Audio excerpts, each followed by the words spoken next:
কিন্তু তার মানে এই না যে পারমাণবিক বিশ্বযুদ্ধের রাজধানী মস্কোতে ইরান যুক্তরাষ্ট্রের চতুর্থ দফায় বৈঠকের পর উভয় পক্ষই ফলপ্রসূ আলোচনায় এগিয়ে দিয়েছে। তবে বিষয়টি সমাধানে আবার আলোচনায় বসতে চেয়েছে ইরান যুক্তরাষ্ট্র। এ বিষয়ে ইরানের প্রেসিডেন্ট বলেন, তেহরান সর্বোচ্চ নেতা আয়াতুল্লাহ আলী খামেনির নির্দেশে পৃথিবীর জন্য ধ্বংস করেছে এমন আশীর্বাদ এরকম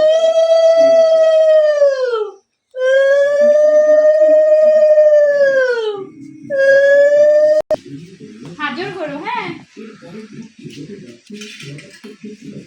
এই যে দাদুর মতো তুমি ও একা একা আর ওটি খায়ালো। আমি খেয়ে নিয়েছি বাচ্চা সব খায়ালো। হ্যাঁ তাড়াতাড়ি তাড়াতাড়ি আস্তে আস্তে যেটা মনে করে আসা